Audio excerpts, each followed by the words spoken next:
le moyen utilisé est déraisonnable. On s'entend, là. On sent l'énergie, là. Et je dis que je parle de famille, et la seule chose qui me fâchait, c'est me faire dire « je me crisse de tes enfants ». On a tous vu cette vidéo circuler dans les médias où est-ce qu'un homme est violemment poussé par un policier sur un mur. Est-ce qu'on est en présence d'abus policiers, de force excessive? On en parle avec la victime en exclusivité à la firme.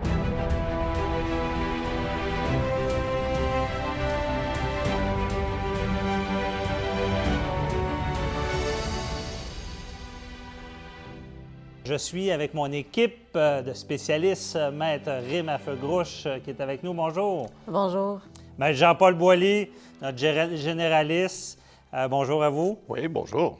Aujourd'hui, on parle d'un dossier qui est très médiatisé. Un homme, vous avez sûrement vu ça sur les médias sociaux, un homme qui est violemment poussé par un policier sur un mur de béton. Et ça a fait le tour des médias. Cet homme a besoin d'aide, il ne sait pas quoi faire avec ça, sa vie a été chamboulée. On va le recevoir également pour essayer de trouver des solutions.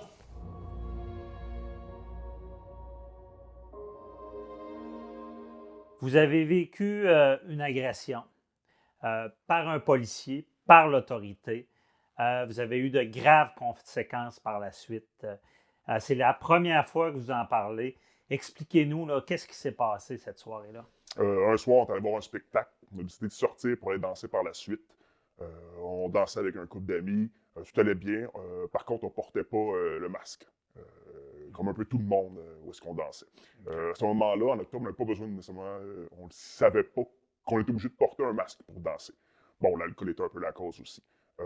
La police, l'autorité est rentrée. On est venu jusqu'à moi pour me demander de faire avoir le port du masque. Et là, ce policier s'adresse à vous particulièrement et vous demande de mettre votre masque. Oui. Qu'est-ce que vous faites? Première chose que je lui ai dit, c'est « faut mettre un masque en dansant ». Ah, OK, c'est un peu niaiseux. Je dansais, j'étais sous l'alcool. Après le suite, j'ai un masque, là. J'ai un masque sur moi. Donc, votre intention, c'est de mettre le masque. Exactement. Et par la suite, là, il y a une intervention policière. Oui. Là. Mais il se passe combien de temps là, avant que le policier veuille vous arrêter? Là? On parle peut-être de 30 secondes, 15 30 secondes de secondes. discussion au maximum, oui.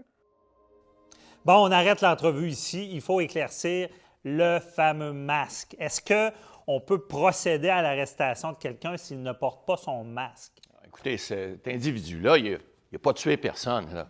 Il n'a pas commis une infraction grave, il n'a pas commis de voie de fait. C'est une infraction statutaire. Ça mérite peut-être un ticket ou un billet d'infraction, comme on dit, mais pas, certainement pas. Il n'a pas commis une infraction qui pas une mérite... arrestation. Non, sûrement pas. Maître Affegrouche, moi, ce qui m'a marqué, c'est le délai entre le moment qu'il se fait interpeller et une arrestation. Le monsieur parlait de 30 secondes. Est-ce que ça se peut? Non. Impossible. Écoutez, le moyen utilisé est déraisonnable dans cette affaire. Il aurait fallu donner un avertissement à l'individu et dans le cas où il ne respecte pas l'avertissement, après ça, on évalue les autres recours. Parce qu'en plus, personne ne portait le masque dans Oui, cet établissement. ça aussi. On comprend mal un peu ce qui se passe, mais on va continuer à écouter le récit là, pour mieux comprendre. Et là, après 30 secondes, le policier, vous voulez obtempérer. Oui. Il vous pousse, qu'est-ce qui se passe? Ce que je me rappelle brièvement, c'est que je me fais pousser une première charge, je tombe sur les fesses, je me relève toujours en reculant.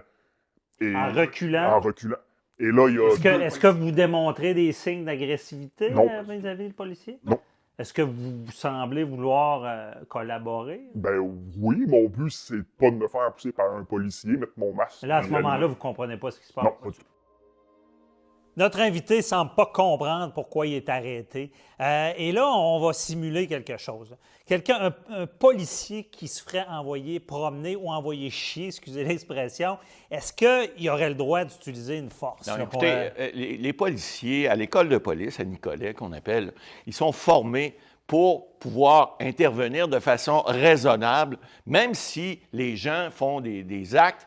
Ils n'ont pas à intervenir de façon brutale, à moins qu'il y ait des conditions qui peuvent intervenir. Mais si on crache un policier, c'est même pas une raison pour qu'il intervienne, Maître Affegrouche. Il y a des critères avant de faire ça. Il y a 3 raisons qui permettent à un policier d'utiliser la force. C'est si c'est un danger pour le policier, si l'individu est un danger pour lui-même ou encore si l'individu est un danger pour les gens autour de lui. OK. Dans ce cas-ci... Ça arrête là. En tout cas, à moins qu'il danse très, très mal. Mais blague à part, j'ai quand même parlé à un policier, Daniel Cléroux, enquêteur à la retraite, qui explique c'est quoi la force qu'un policier peut utiliser lors d'une arrestation. On l'écoute à l'instant. On enseigne un cours qui s'appelle communication tactique. Ça veut dire qu'il faut apprendre à discuter avec les suspects, avec les personnes qu'on va arrêter, peu importe le cas. Quelqu'un qui est en crise ou qui est fâché, ben, il dit des choses qu'il ne veut pas dire des fois, puis le policier, ben, il est obligé de les accepter parce que ce n'est que des paroles.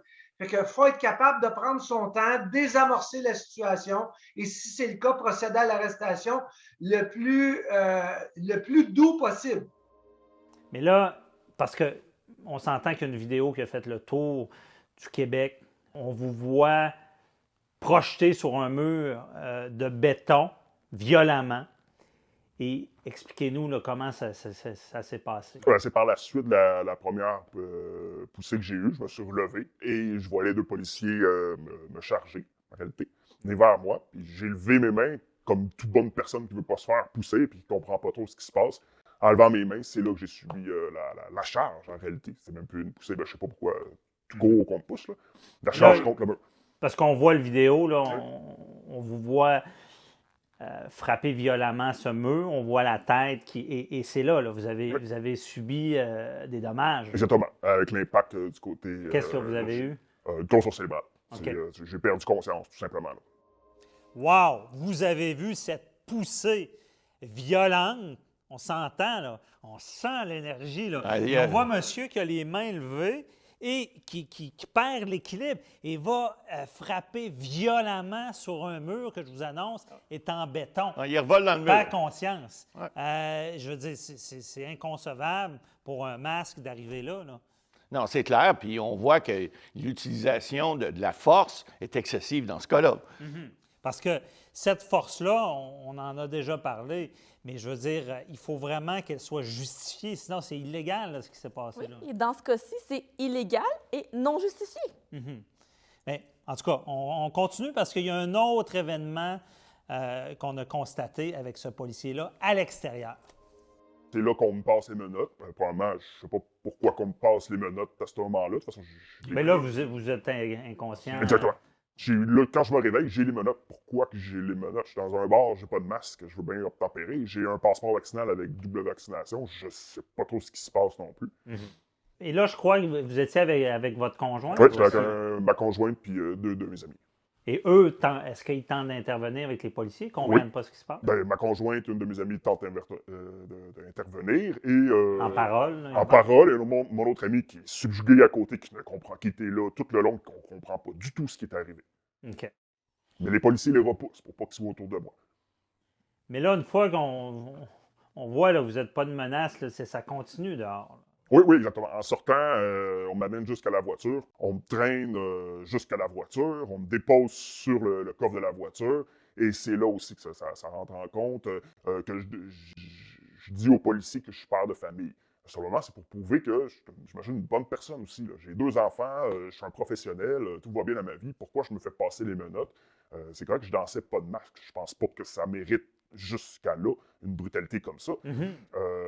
Et le policier... Mais est-ce que justement, on vous lâche une fois qu'on sait ça? Non, pas du tout. J'ai encore les menottes. Je suis encore sur la voiture de police et je dis que je suis père de famille. Et la seule chose qui me fâchait, c'est de me faire dire « je me crisse de tes enfants ». Une police qui se crisse de mes enfants.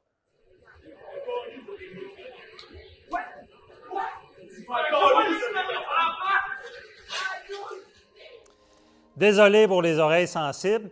Un policier qui dit à un individu « je m'en crisse de tes enfants ». Calice. Oh, j'ai mal écouté. Donc, un maître à feu grouche, est-ce que c'est légal de dire ça pour un policier? Déontologiquement parlant, non. OK. C'est légal, mais en déontologie, on ne peut pas. Non, il sera dans le fond, c'est sûr qu'il va y avoir un blâme d'un point de vue déontologique, d'un point de vue légal. Est-ce qu'on peut le poursuivre pour ça? Non. Parce que c'est le respect qui est en jeu. Écoutez, il y a une question de respect, puis il y a une question aussi, écoute, les forces constabulaires, ce qu'ils peuvent faire, Puis ce qu'ils font en général, ils le font bien. Mais là, on voit qu'un, il y a une force excessive, puis deux, on voit que l'individu, il y a peut-être une attitude qui n'est pas si belliqueuse que ça. Il ne comprend pas ce qui y arrive, mais là, il dit, quand je suis un père de famille, j'ai des enfants, puis le policier dit répondre ce que vous avez dit tout à l'heure, je ne répéterai pas. Je veux dire, c'est inconcevable. On ne peut pas, dans une société comme on vit, penser que des individus vont vivre ce genre de situation-là. Mais c'est intéressant et on va réécouter Daniel Cléroux là-dessus encore une fois parce qu'il nous explique, là, le policier, non, il ne peut pas faire ça. On l'écoute. Non, on ne peut pas dire ça. Pour aucune considération, on doit dire ça. Par contre, le policier, lui, lorsqu'il reçoit l'information, je suis père de 3 enfants, tu ne devrais pas me faire ça. Justement, c'est ce qu'il faut qu'il dise au monsieur ou au suspect. C'est pas parce que vous êtes père de famille, monsieur, que vous avez le droit de faire ce que vous avez fait. Mais là, c'est pas fini, là, parce que une fois qu'il dit ça, là, vous êtes mis au sol, là, même si vous êtes menotté. Il pleut, je suis mis au sol, je suis projeté au sol. Par contre, je suis attaché avec les 2 mains dans le dos. Fait que c'est tout mon corps qui subit le choc à terre. À ce moment-là, je ne sais pas trop ce qui arrive. J'ai mal aux côtes, j'ai mal à la tête. On sait que l'impact est se passé au côté gauche ici. Par contre, moi, j'ai une cicatrice, je saignais du côté droit ici. Je suis projeté au sol. Après ça, ils me prennent et me mettent dans la voiture de police. Ben, me mettent ça. Et là, par la suite, est-ce qu'on vous amène à l'hôpital ou vous êtes blessé, là? Je suis blessé. Non, on vient me porter chez nous. Avec ce que monsieur explique, est-ce qu'on peut penser à une détention illégale ici? Dès le moment où on procède, où on passe les bracelets, là, les menottes à l'individu, il est en état d'arrestation. Ce monsieur-là n'a plus le contrôle de ses faits et gestes. On le contrôle. Et à partir de ce moment-là, il est considéré en arrestation. Et là, il est dans la voiture. On ne va pas le porter à l'hôpital, on le libère chez lui. Ça peut mettre ce doute là, sur le fait qu'il n'était peut-être pas réellement en état d'arrestation. Bien, ça met des doutes sur les motifs parce que si on met en arrestation quelqu'un, généralement, on l'amène au poste de police. Le laisser chez soi, généralement, c'est pour des infractions qui sont plus associées à un ticket. Fait que ça met des doutes. OK. Je comprends que c'est particulier. On pourrait être en présence de cette détention illégale. On continue de l'écouter, son récit. On vous remet une contravention? On met une contravention pour tumulte. OK. Tumulte. Tumulte. J'ai dérangé dans le bar. Après plusieurs recherches, parce que qu'est-ce qui est tumulte à la base, je vais avoir dérangé dans le bar. Ceux qui pourraient dire, vous étiez en état d'ébriété, c'est pour ça que la police a dû intervenir. Vous rappelez quand même, puis ça s'est tellement passé vite que c'est pas une possibilité pour vous. Là. Vous ne comprenez pas pour autant. Vous n'avez pas démontré de signes agressifs. J'étais en état d'ébriété, mais je dérangeais pas le monde. On dansait. C'est ça qui arrive aussi. J'étais pas une plaie dans le bar, vous comprenez? Je dansais avec plein d'autres personnes autour de nous qui dansaient pas de masque. Parce que cette contravention-là, est-ce que elle a été retirée ou vous êtes encore sous le joug de la contravention? Non, elle était retirée.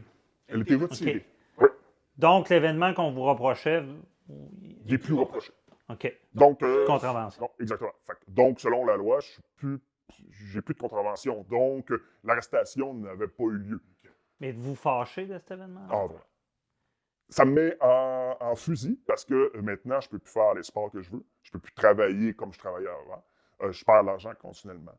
Tu sais, ma blonde a travaillé, je veux bien travailler, mais quand je suis sur un ordinateur, je ne suis même pas capable d'être concentré. Je ne sais même pas quand je vais être apte de faire ce que j'aime faire dans la vie. Je suis toujours fatigué à rien. Ça en est grave, j'ai de la misère à conduire. Ça n'a pas d'allure. Je voudrais bien refaire du vélo quand il va faire beau. Est-ce que je vais être apte de faire du vélo? Je suis un skieur, je n'ai pas pu faire de ski de l'année. Je voulais recommencer l'école en sachant, depuis le mois d'octobre, j'ai fait, je ne peux pas être devant les 2 ordi, je vais changer, je vais faire un autre métier, pas de stress, mais je ne peux pas, je ne suis pas capable de me concentrer. Je ne suis pas capable d'assimiler l'information. Ça me prend après 1 heure, 1 heure et demie, je deviens fatigué à rien. Oui, ça va se régler, mais ça prend du temps. Mais est-ce que, c'est des choses qui arrivent, non, désolé, c'est mal dit, c'est pas des choses qui arrivent. Vous subissez cette agression par les autorités. Vous voyez aussi qu'il y aurait eu possiblement d'autres cas, que ça pourrait être la même personne.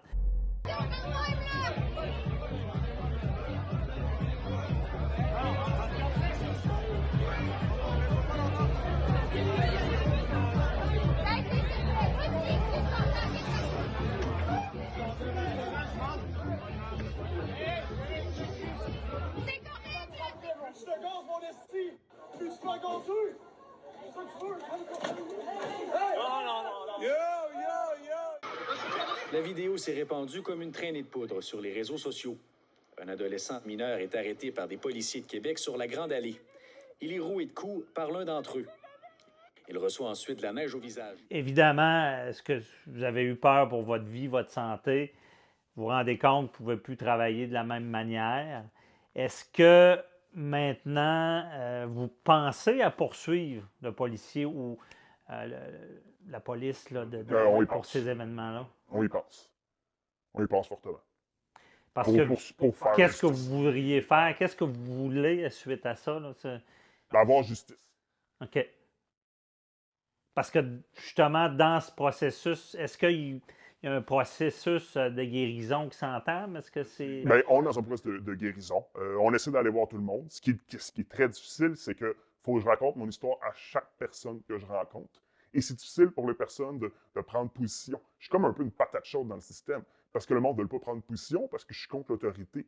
Expliquer à quelqu'un que je me suis fait pousser par un policier une charge excessive, et selon moi, ça n'avait pas sa place. Et c'est pour ça que je vais demander à faire un suivi, autant que ce soit un suivi pour un neuropsychologue, autant que ce soit un suivi pour l'IVAC ou tous les autres services comme ça. C'est difficile pour eux autres de prendre position. Est-ce que c'est vrai? Est-ce que c'est pas vrai? Qui a raison? Est-ce que c'est la police qui a raison? C'est pas deux individus à l'extérieur filmés. Quand on parle de la police, on a confiance. Oui, là, ce que vous dites, c'est que la plupart des gens pensent que vous avez causé, exactement. que vous méritiez cette intervention. Oui. OK. Fait que c'est ça qui est le plus lourd dans toute la situation. C'est pour ça, au début, que ça a pris du temps, parce que je me voyais comme... Je voulais pas être une victime. Mais tout ça a fait... Vous ne vouliez pas être une victime? OK, allez, continuez là-dessus. Je voulais pas être une victime. Tu sais, dans ma tête, moi, je me suis réveillé chez nous. Je suis apparu chez nous à la fête en sang, puis qu'est-ce qui s'est passé? Et j'ai jamais vu aucune vidéo, et je ne voulais pas les voir, jusqu'à la journée qu'ils sont sortis des médias. La première fois que j'ai vu les vidéos, c'était dans le journal. C'était sur Internet qui était sorti. Mais ici, maintenant, on garde la confidentialité de votre nom. Parce que, justement, vous n'êtes pas à l'aise avec cette situation-là de sortir au grand jour et de vous identifier. Là. C'est encore traumatisant pour vous, là, ce que je comprends. Exactement. Je veux même pas... Il y a des proches qui le savent même pas. Il n'y a pas beaucoup de monde qui le savent, en réalité, autour de moi. Parce que je veux pas en parler. Je veux pas avoir l'air de quelqu'un qui se fasse dire après ça « tu l'as cherché » ou autre. C'est ça aussi la première chose que j'ai vue. C'est le monde qui m'ont tout dit. Avec le regard, ben, tu l'as cherché, c'est l'autorité. Fait que tu l'as cherché en quelque part. Là. Comme si on prend pour acquis qu'eux ne commettront pas de faute. Exact. Et que dans un bar, vu qu'il y a de l'alcool impliqué, Exact. que c'est toujours la personne qui aurait consommé qui est à problème. Exactement. Mais êtes-vous... C'est un drame, évidemment, là, je ne veux pas minimiser ça, mais êtes-vous quand même content qu'on ait pu capter ça, prendre ça sur vidéo? Parce que je pense que s'il n'y avait pas de vidéo, je m'excuse, mais on ne vous croirait pas. Non, exactement. C'est exactement, en plus, ce qui est le plus marquant, c'est que c'est les vidéos. Merci à la technologie, c'est les vidéos. C'est quoi le policier? Jamais qu'il aurait dit que c'était une charge, lui. Les vidéos. Merci aux personnes qui étaient dehors, qui ont filmé aussi. Merci à toutes les captations qu'il y a eu. Sans quoi, comment je pourrais plus prouver mon innocence? Comment que je peux expliquer que c'est un geste qui n'avait pas sa place? Personne ne l'aurait vu. En ce moment, je suis chez nous avec un mal de tête incroyable parce que j'ai mal à la tête à chaque jour.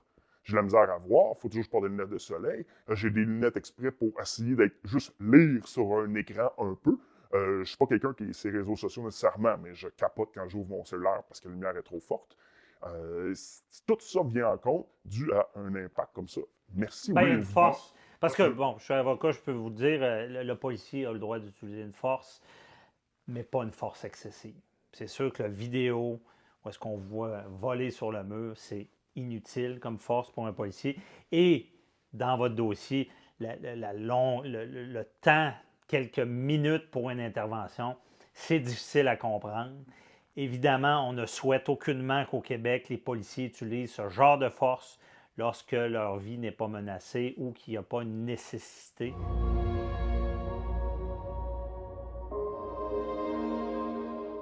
Ça serait quoi dans ce cas-là pour obtenir justice comme monsieur le veut? D'abord, il faut prendre une poursuite, une action, une requête introductive d'instance qui va être déposée en cour supérieure pour réclamer des dommages. Des dommages qu'il prétend avoir subis. Ben, t'as fait gauche contre qui? Ben de un, contre la ville qui emploie les policiers et de deux, contre Parce qu'ils sont le... responsables de ce police. Exactement. En tant qu'employeur, on est responsable de ses commettants, de ses employés. OK. Deuxième des choses, il faudrait, cette fois-ci, aller contre le fameux policier. Parce que là, il y a des dommages punitifs qui pourraient aller chercher. Pourquoi? On se rappelle la fameuse phrase « Je m'en calisse de tes enfants ». Ouais.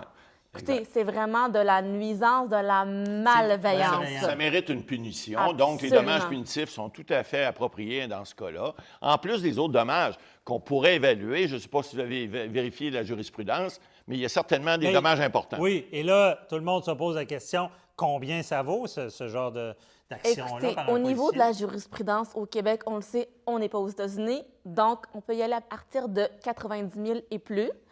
Pour ce genre de cas similaires. Mais là, ça va dépendre qu'est-ce qu'il perd comme travail, Exactement. tous ces dommages. Les travails, le type de blessure, l'incapacité de retourner au travail, les séquelles morales, les séquelles physiques qui vont rester à l'individu. Un cardiologue qui gagne beaucoup par année, C'est pas la qui même ne peut chose. plus travailler, ça peut monter beaucoup. Ouais, les dommages- Donc, on ne sait pas, c'est une Non. braque. On peut parler de 100 000, ça peut aller aux millions, dépendamment de ce que Exactement. la Ça dépend personne des fait. individus. Chaque individu a sa propre histoire, Et mais ça. subit des dommages qui peuvent être avec un corrélaire avec ce qu'ils font et ce qu'ils sont dans la vie. Mais avant tout, vous savez, en droit civil, il faut prouver toujours la faute, le dommage et le lien de causalité.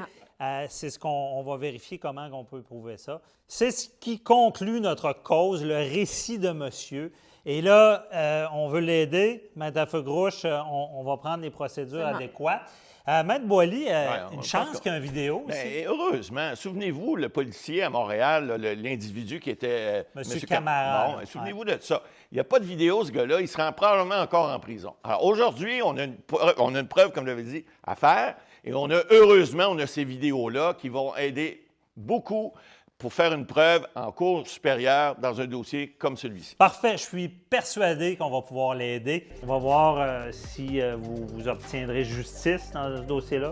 Je vous le souhaite parce que, évidemment, dans notre société, les autorités sont très importantes. Jamais on minimise ça. Mais quand même, il faut dénoncer ces abus-là. Et je vous remercie de nous en avoir parlé, d'avoir témoigné à ce sujet-là.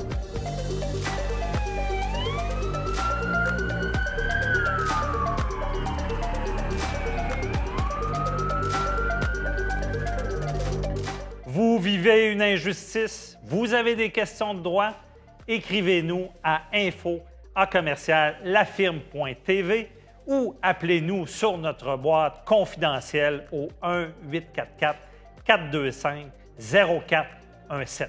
Je vous dis à la semaine prochaine.